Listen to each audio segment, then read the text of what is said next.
जय हिंद defence aspirants, welcome back again. This is Divyanshu Pandey. Bharat सरकार के द्वारा सिख फॉर जस्टिस ऑर्गेनाइजेशन पर यूएपीए 1967 एक्ट के तहत 5 इयर्स के बैन को एक्सटेंड कर दिया गया है। तो चलिए जानते हैं कि ये बैन क्यों लगाया गया है और ये यूएपीए एक्ट भारत का क्या है। जैसा कि हम सभी जानते हैं कि भारत सरकार टेररिज्म के प्रति जीरो टॉलरेंस की पॉलिसी को लेकर आगे बढ़ रही है। टेररिज्म के जो फॉर्म्स हैं कई डिफरेंट मल्टी पर्सपेक्टिव एरिया में अलग अलग हैं, जिसमें खालिस्तान मूवमेंट आता है। खालिस्तान मूवमेंट भारत में 80s के दशक से काफ़ी आगे बढ़ रहा है, जब ऑपरेशन ब्लू स्टार किया गया था। और अभी के दौर में इस खालिस्तान मूवमेंट को सिख फॉर जस्टिस के द्वारा चलाया जा रहा है।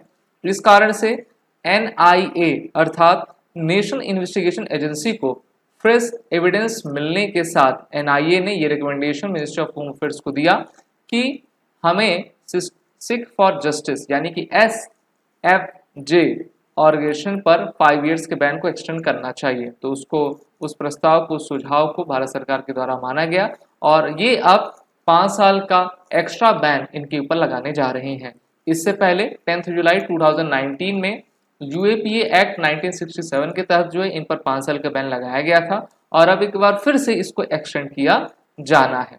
NIA ने इन्वेस्टिगेट किया है कि दर्जनों ऐसे केस हैं जिसमें सिख फॉर जस्टिस और पन्नू जो है आपके इन्वॉल्व हैं और ये जो है भारत के राष्ट्रीय अस्मिता से छेड़छाड़ करना चाहते हैं। ये वही व्यक्ति है जिसने जब नवंबर 2023 में वर्ल्ड कप का फाइनल मैच गुजरात के नरेंद्र मोदी स्टेडियम में चल रहा था तो इसने धमकी दी थी कि एयर इंडिया के विमान में मैं बम लगाकर जो है उस विमान को इस स्टेडियम में फेंक दूंगा।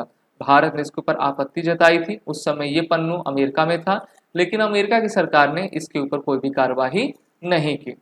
NIA investigation stated that Pannu was the main handler and controller of the Sikh for Justice. He has been actively exhorting Punjab-based gangster and youth over social media to fight for the cause of independent state of Khalistan. ये खालिस्तान है क्या? भारत के पंजाब और पाकिस्तान के पंजाब को मिलाकर एक खालिस्तान का गठन करना, और ये दिखाता है कि भारत की सोवरेनिटी, इंटीग्रिटी और सिक्योरिटी पर ये आघात कर रहा है। और इन्हीं सब कारण के चलते हुए भारत सरकार के द्वारा इसको 5 साल का और बैन किया जा रहा है। क्वेश्चन आप उठाएंगे कि 5 साल का बैन क्यों, आजीवन बैन क्यों नहीं? क्योंकि यूएपीए एक्ट में जो किसी भी संगठन के ऊपर 5 साल का बैन आपका मैक्सिमम लगता है, इस कारण से इस बैन को आपको लगाया गया है। This organisation is also alleged to be involved in the model jail tiffin bomb case April 2022 in Punjab which was orchestrated by Jaswinder Singh based in the Germany. तो खालिस्तान की जड़ें बहुत सारे देशों में है, मेनली कनाडा, यूके, अमेरिका के द्वारा इनको प्रश्रय दिया जाता है। कनाडा तो आप देखते ही होंगे, कनाडा की सरकार को सपोर्ट इसी प्रकार के खालिस्तानी देते हैं, इस कारण से उन्होंने भारत से बैर करना शुरू कर दिया है। Multani, who is the member of the banned SFJ, in touch with the pro Khalistan operative based in Bharat, Pakistan and other countries and was using them to promote violence and terror. Fake narrative चलाकर भारत में इलेक्शंस को प्रभावित करके हमारे youth को social media के through जो है उनको भारत विरोधी करके खालिस्तान के सपोर्ट में लाने की कोशिश ये हमेशा कर रहे हैं। जो पंजाब के युवा हैं, आप जानते हो कि उनको काफ़ी नशे की लत आपकी लगी हुई है, तो यूथ्स को रेडिकलाइज करना और भारत को कमज़ोर करने की साजिश ये लगातार आपके करते रहते हैं। तो इस प्रकार से इनके द्वारा फंड, एम्यूनिशन, एक्सप्लोजिव जो है पाकिस्तान से भारत आपका भेजा जाता है, ये भी NIA के द्वारा बताया गया। तो NIA काफ़ी सघन और डीप इन्वेस्टिगेशन इस बारे में कर रही है और इसी कारण से जो है इसको आपका बैन किया गया है। आप सभी को इंडियन नेशनल निखिल गुप्ता को तो नाम पता होगा, और ये रिपोर्ट्स आई थी, अमेरिका के द्वारा एलिगेशन लगाया गया था कि भारत के द्वारा निखिल गुप्ता के माध्यम से जो है पतवंत सिंह पन्नू को जो है मारने की साजिश आपकी की जा रही थी, जिसको CIA के द्वारा निखिल गुप्ता को आपका गिरफ्तार किया गया है और अभी ये जुडिशियल कस्टडी में आपके चल रहे हैं। तो ये बातें आपकी कही जा रही थी।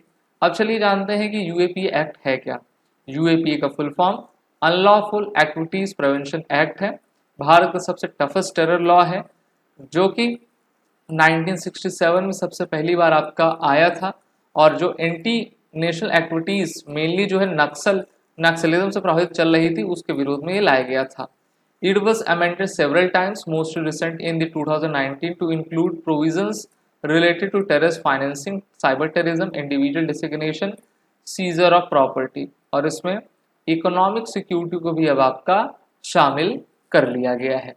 इसके अलावा it empowers the NIA to investigate and prosecute cases under UAPA across the country, और ये डेथ पेनाल्टी और लाइफ इम्प्रिजमेंट की टफेस्ट हाईएस्ट पनिशमेंट जो है टेररिस्ट अटैक में प्रोवाइड किया करता है। तो इस प्रकार के कानून सभी देशों में होते हैं, भारत में भी है। भारत इसी कानून के तहत जो है, जो देश और विदेश में बैठे आतंकी संगठन है उस पर प्रहार करता जा रहा है। वीडियो अच्छी लगी तो इसको लाइक शेयर जरूर करें। These are the courses running with SSB crack exam, bundle test series सभी कोर्सेज के अवेलेबल हैं। वॉरी 10 कोड का यूज कर लें जिससे कि आपको हमारे कोर्सेज में 10% का फ्लैट डिस्काउंट एडमिशन लेते वक्त मिल जाए। जय। अगर आप एक डिफेंस एस्पिरेंट हैं और SSB interview, NDA, CDS, FCAT जैसे एग्जाम्स के लिए प्रिपेयर कर रहे हैं तो आप SSB क्रैक एग्जाम्स के कोर्स को चेक करना ना भूलें। आप हमारी लर्निंग एप्लीकेशन को Google प्ले स्टोर से भी डाउनलोड कर सकते हैं।